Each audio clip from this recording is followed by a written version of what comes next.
কৃপা করেছে, তাই আমি আপনি বল ভাই এতজন আছে, আমি আপনি বসে আছি। অনুলোক নয় কেন?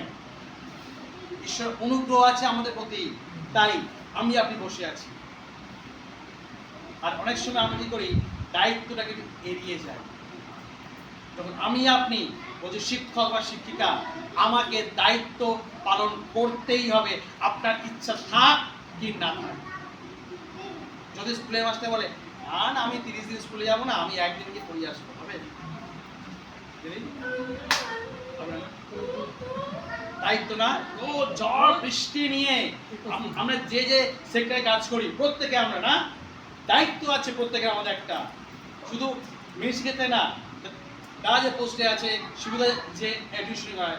যদি মানে পরীক্ষার সময় আমি ফ্যামিলিকে নিয়ে ঘুরতে যাবো দীঘাতে এক সপ্তাহে, ওই যখন পরীক্ষার সময় হবে মোদি, হ্যাঁ বাবা মা ঠিক আছে আপনি ঘুরতে যান আর আমরাও আসছি, তাই না?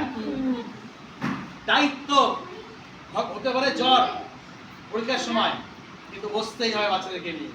হতে পারে বাড়িতে অশান্তি, নিয়ে বসতে হবে।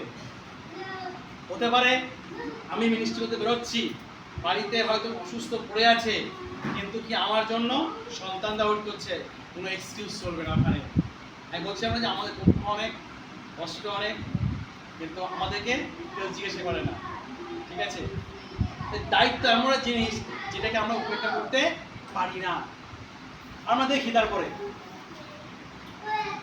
এখন যদি একজন টিচার স্কুল শুরু হয় 10টা 20-তে, সে আসছে 1টা 20-তে, কি হবে? হ্যাঁ, বাইরে থেকে তালা বন্ধ না? প্রথম করিন্থীয় 9 অধ্যায় 26 থেকে 27 পদ। যখন আমি আপনি বলছি শিক্ষক বা শিক্ষিকা, প্রথম হচ্ছে যারা আজকে বাবা এবং মা আছেন, আমাদের সন্তানদের আমরা শিক্ষক এবং শিক্ষিকা। আপনাকে যেমন দেখবে আপনার সন্তান সেইভাবে তৈরি হবে। যদি আপনি দেখছেন যে আমার মা সকাল, আমি এখানে যখন আমি উঠতে পারি না, আমি দেখি 5টা 15-20-তে এই মণি উঠে পড়ে, কারণ বোন যেহেতু উঠে পড়ে, মনস্বী উঠে পড়ে মানে ও উঠে পড়ে, ঠিক আছে? আওয়াজ পাই ও, ঠিক আছে? কারণ মাকে দেখে উঠতে, ও দাদুকে দেখে, ও দিদিমাকে দেখে উঠতে যেতে, তাই ও শোয় না। যে বাচ্চা আপনাকে দেখবে আপনি কিভাবে চলছেন। কাল যখন ওয়ার্শিপ প্র্যাকটিস হচ্ছিল, আর তখন আপনারা এসে দেখছিলাম যে ও গান করছিল এক লাইন করে, ও দেখছে না যে আমার যে ফ্যামিলি এইভাবে প্র্যাকটিস করছে। পেয়েছি আমরা পরীক্ষা একজন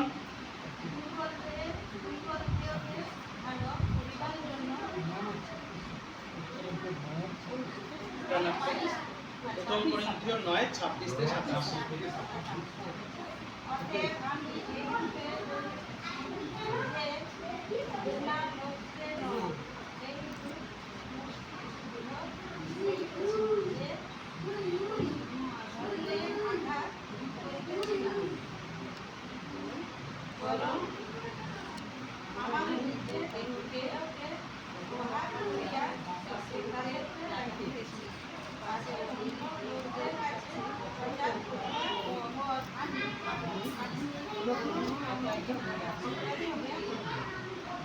এখানে একটা বিষয় চলে আসছে কি, নিজের শরীরকে প্রহার করছি, অর্থাৎ নিজেকে আমি কন্ট্রোল করছি, শাস্তি অর্থাৎ ডিসিপ্লিন, নিয়মাবলী।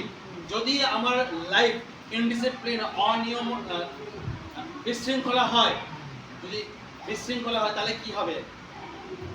কেউ আমাকে মানবে শিক্ষক বা শিক্ষিকা হিসাবে?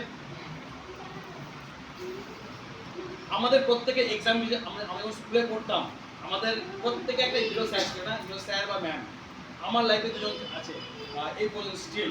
একজন ছিলেন অনির্বাণ স্যার, স্যার ইংলিশ পড়াতেন, বলে বই সবার বন্ধ, 40 মিনিট স্যার যখন পড়াবে, যদি কেউ মন দিয়ে শুনতো, ওই চ্যাপ্টার পুরো তার মুখস্থ হয়ে যাবে। স্যারের ওই ট্যালেন্ট ছিল, আমি ওই স্যারের কথা বলবো না। আরেকটা ছিল হচ্ছে আমাদের দীপালি ম্যাডাম ছিলেন, পল সায়েন্স পড়াতেন। পল সায়েন্স আমি একদম মাথায় ঢুকতো না, একদম নিয়েছি। নেওয়ার পরেতে দেখছি কিচ্ছু বুঝতে পারছি না। এরা বললো যে আমি যখন পড়াবো তুই নোট করবি আর আমি তোকে পরে দেখিয়ে দেবো। আর যখন আমি যে জিনিসটা বুঝতে পারতাম না, আর এই স্যার ম্যাডাম অনেক পাঞ্চুয়াল। ক্লাস যখন ঘন্টা পড়বে 1 মিনিটের মধ্যে স্যার চলে আসবে। স্যার ম্যাডাম ঘন্টা পড়ে যাবে, যদি পড়াচ্ছে পড়িয়ে যাবে যতক্ষণ চ্যাপ্টার শেষ না হবে। এই যে ডিসিপ্লিন আমরা শিখেছি, যারা আর্মিতে আছে, যা পুলিশে আছে, ডিসিপ্লিন যদি মেনটেন না করে বলবে যে আপনি আপনার রাস্তা দেখুন, তাই না? আমাদের স্পিরিচুয়াল, আমাদের আধ্যাত্মিক জীবনে কেন ডিসিপ্লিন নেই? যখন আমি আপনি বলছি একজন শিক্ষক বা শিক্ষিকা আমাকে নিজেকে প্রহার মানে অর্থাৎ নিজেকে সব জগতের বিষয় থেকে নিজেকে আমাকে গুটিয়ে রাখতে হবে, কন্ট্রোল করতে হবে নিজেকে। কে উঠবে ভোর 5টা উঠে প্রার্থনা করতে শিখতে হবে মন নিচ্ছে না? হ্যাঁ, কে উঠবে ওই শীতকালে চারিদিকে ফাঁকা ঝুঁক পড়ছে আর এই মাঝখানে বাড়ি বলছে কি ওঠে 5টায়? গরমকালে প্রার্থনা করতে ঠিক আছে, আমি গরমকালে আমি প্রার্থনা করি, বর্ষাকালে আবার ঠিক আছে, শীতকালে বাবা সম্ভব নয়। তখন এই 5টার প্রার্থনা 8টায় চলে যায়। কিন্তু যে শিক্ষক বা শিক্ষিকা সেটা করতে পারবে 5টা মানে 5টাতেই উঠবো, কারণ আমাকে লোকে দেখছে, লোকে আমাকে দেখে আমার জীবনকে। আমি বলছি কেউ দেখছে না আমার জীবন, না না না, লোকে আপনাকে দেখে, সামনে বলবে না, বলবে পেছনে বলবে। তাই যারা আমরা যে যা করছেন শিক্ষক বা শিক্ষিকা, বি কেয়ারফুল। আমাকে আপনাকে ডিসিপ্লিন লাইফ মেনটেন করতে হবে। আপনি যতই ব্যস্ত থাকুন না কেন, আমাকে আপনাকে নিয়মবদ্ধ জীবন যাপন করতেই হবে। জগতের লোকেরা আমাদেরকে এই জন্য আমন্ত্রণ করে, জগতের লোকেরা এই জন্য আমাকে ব্লেম লাগায় যে ওর লাইফটা তো বিশৃঙ্খলা জীবন, ও বলতে এটা কি লাভ, ও লাভ নেই। যে যখনই আমরা কেস স্টাডি করি একটাই প্রশ্ন উঠে আসে যে জীবনের মধ্যে কোনো ডিসিপ্লিন নেই, ডিসিপ্লিন নিয়ম শৃঙ্খলা বলে কিছু নেই জীবনে। যদি বিশৃঙ্খলা জীবন আমাদের হয়, পাড়ার প্রতিবেশী সাক্ষী দেবে না না এ ঠিক নয়, না আমার ডান দিকে, আমার বাঁ দিকে, আমার সামনে আর আমার পেছনে। যদি আমার জীবন শৃঙ্খলাবদ্ধ হয় না উনি একজন ভালো মানুষ, সমাজের না উনি ভালো মানুষ। তাই আমাদের জীবনচক্র আমাদের হাতে আছে। আরেকটা দেখি হিতোপদেশ তার 3 অধ্যায়ের 5 থেকে 6 পদ। হিতোপদেশ তার 3 অধ্যায়ের 5 থেকে 6 পদ। যে শিক্ষক বা শিক্ষিকা হয় সে যদি নিজের জীবন যদি কোনো বিষয় 100% না থাকে, সে অন্যকে বলতে পারবে? যে একটা কোনো বিষয় নিয়ে যদি সে না জানে পুরোটা, সে অন্যকে বলতে পারবে কোনো কিছু বিষয় নিয়ে? বলতে পারবে না, তাই না? কারণ তার কাছে সেই ইনফরমেশন তথ্য নেই, সেই তথ্য নেই। আমি যদি আনতে ঢিল মারি, হ্যাঁ এই করো ওই করো ওই করো, হবে? লাগবে না, তাহলে 10টা বলে 1টা লাগবে। তাই আমি যখন কাউকে কোনো বিষয়ের উপর শিক্ষা দেবো কেন সঠিক তথ্য দিতে পারি, আমি ভুল নয়। আমি এটা জানি না সহসানে বলে দেবো, আমি এটা জানি না আমি জেনে বলবো। কিন্তু যদি আমাকে জিজ্ঞাসা করছে আমার নিজের স্মার্টনেস বাঁচাবার জন্য, আমি বলবো হ্যাঁ এটা করলে ভালো হতো, ওটা করলে ভালো হতো। Never ever forever don't do this, এটা করবেন না প্লিজ। যদি জানছেন না বলে দিন আমি জানি না, আমি জেনে বলবো। আমার থেকে যারা উপরে আছে জেনে বলবো, কিন্তু ওর উপরে ভুলভাল মানুষকে শিক্ষা আমি যেন না দিই। পেয়েছি আমরা পড়ি।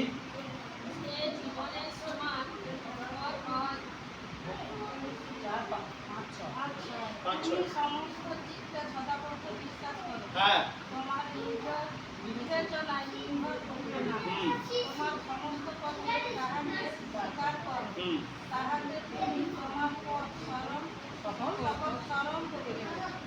আমেন। অর্থাৎ যারা আমরা শিক্ষক বা শিক্ষিকা যারা বলছে আমরা যে যেন আমাদের জীবন ঈশ্বরের উপরে 100% ট্রাস্টেবল হয়, কনফিডেন্স থাকে যে ঈশ্বর, আমি যেটা বলছি ঈশ্বর সেই কার্য করবেন। হালেলুয়া। যদি আমার নিজের বিশ্বাস না থাকে যে ঈশ্বর এই কার্য করতে পারবেন, তাহলে অন্যকে আপনি কি বিশ্বাস যোগাবেন? আমি প্রার্থনা করছি, প্রার্থনা ঠিক আছে, দেখো কি হয়। যদি আমাকে কেউ ডাকে যে কোনো বাড়িতে অসুস্থ, আমাকে ডাকার পরে আমি বলছি দেখো কি হয়, তার বাইরের লোকে কেমন হবে মনটা? আরে যদি দাদা ভাই এই কথা বলতে হবে তাহলে আমরা কি, তাহলে মনে হয় গেল এবারে না, তাহলে মনে হয় এবারে এই গেল। ঠিক আছে, আমার যে ঈশ্বর তিনি জীবিত, আমার যে ঈশ্বর তিনি মৃত ঈশ্বর না, তিনি জীবিত ঈশ্বর। আমি আপনি যখন তার উপরে ট্রাস্ট রাখি, সম্পূর্ণ 100% কনফিডেন্ট, আমি যে প্রার্থনা করছি তিনি সে প্রার্থনা উত্তর দেবেনই দেবেন। এই বিশ্বাস যখন আমি কনফিডেন্স নিয়ে আমি অন্যের সামনে দাঁড়াবো, যদি কেউ অবিশ্বাস থাকে তার অবিশ্বাসে তার বিশ্বাসে কনভার্ট হবে। হালেলুয়া। কিন্তু আমরা যারা শিক্ষক বা শিক্ষিকা, আমি কি বললাম, রং ইনফরমেশন, ঈশ্বর এই পাপের জন্য তোমাকে শাস্তি দিয়েছে, দেখো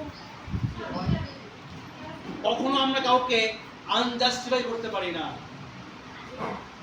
আমরা কাউকে বলতে পারি না এর জন্য তুমি এই রোগে ভুগছো, এর জন্য তোমার এই অবস্থা। আমি আপনি বিচার করার কেউ না, কেউ না। আমি একটা শুনছিলাম, আমি বিষয় দাঁড় করছিল, একজন কেউ বলেছিল ওনাকে স্বর্গ থেকে সবাইকে যে খাতা আছে সেই খাতা থেকে নাম কেটে দেবে। ঠিক আছে, তো আমি যখন বলছিলাম আমি হাসছিলাম যে মানুষ কত বোকা না, মনে করে যে আমি ঈশ্বর না।